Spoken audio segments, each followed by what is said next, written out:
My name is Basim Blunt, and I'm a yoga teacher. And I've also been a Christian for the last 18 years of my life. My name's Sam Eagleburger. I use he, him pronouns.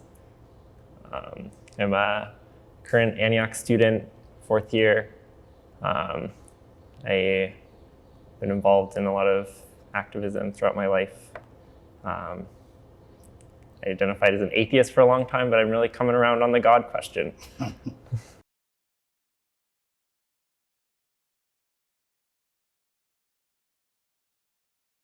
Yeah, so for me, when I look around the world, I see that violence and death are kind of inherent in what seems natural. And while I do think that it's best to avoid a lot of these things, I think in certain situations there's such a quality of ignorance that the only thing to effectively stop people can be a physical confrontation. Well, I kind of disagree with that because while violence does deter, maybe it seems to be, but when I look at, especially being a Christian, within the first book of Genesis, there's a murderer, Cain murders his brother.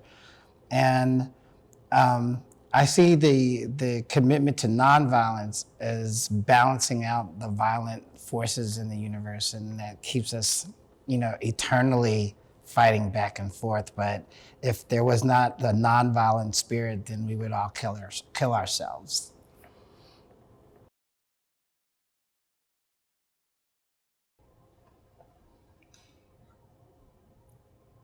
I think for me, a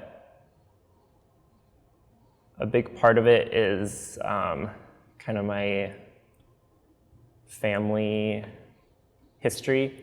I think in the sense that I grew up in a pretty liberal family, but my dad's family is from a very military background, so I always kind of received that as a kind of good serving your country kind of thing. I think also being involved in seeing injustice, especially from a place of relative privilege a lot of time, it's just there is a very deep anger in my being that just as soon as I see someone who I deem as not being treated fairly, or I was always the kind of kid who was asking the question well, why does that happen? Yeah.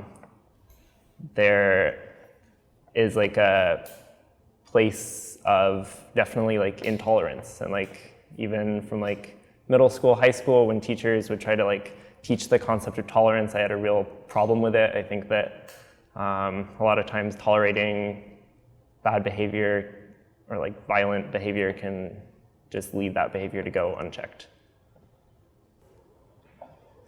My background is I grew up in the inner city in a very rough neighborhood, and the murder rate was high, and especially I think the odds of a black male reaching the age of 25 was very low due to gun violence.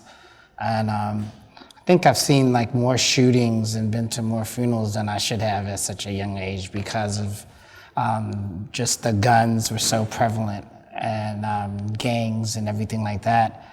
And so that made me kind of detest violence because I just saw it so much and saw so many lives being taken away for no reason. And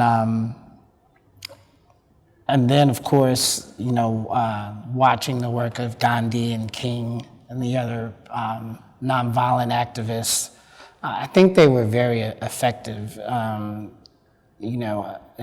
especially in the civil rights movement here in America, when violence was being perpetrated, and those 4 young girls were in the church in Birmingham were bombed, and still the King's pledge to nonviolence and appealing to the moral spirit of the human condition kind of won me over.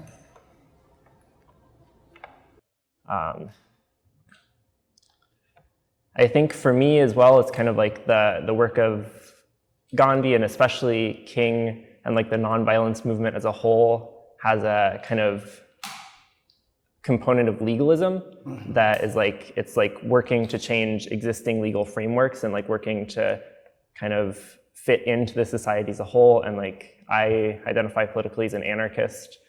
So like for me, laws are inherently violent, and like violence goes beyond just physical confrontations, but the way that like our economy is structured so that it systematically puts people in positions where they have to engage in violence for their livelihoods, or they feel like so psychologically damaged by oppression that they react in these violent ways, and different kind of like gendered violence and all these things.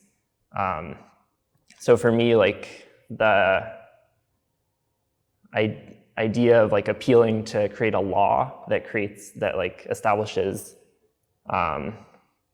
emancipation is kind of, or liberation is kind of contradictory. Like a law is inherently an oppressive structure for me. I hear what you're saying because I certainly admire the revolutionaries, Che and Cuba, and the revolutionaries in our country that took up the gun, or in our world history that took up the gun to overthrow an unjust regime. And I look with them as heroes and as freedom fighters. But how much stronger is it to be a peaceful martyr and die and change things over time, other than as opposed to those that took up the gun and to overthrow their governments, and being nonviolent and like being a father, you have to ask yourself, if someone was coming in to rob my house, would I shoot that person in order to protect my family? And that's the hard part about being a nonviolent person. It's like you really are challenged, especially in this society. Yeah, I think I also really agree with that. It takes tremendous strength. There's like a really story that I heard of like a monk in Tibet who was like standing, and there was like a Chinese general who was like really famous for being super, super cruel to everyone. And basically, came up to this monk and was like, aren't you afraid of me? Aren't you like, and he's like, no, I am compassionate towards you. And the general said, like, I could stab you right now. And the monk said, yeah, you could. And the general did, and the monk didn't do anything. He just stood there and he said, like, I'm compassionate, I love you, something like that. And that takes like tremendous, tremendous strength.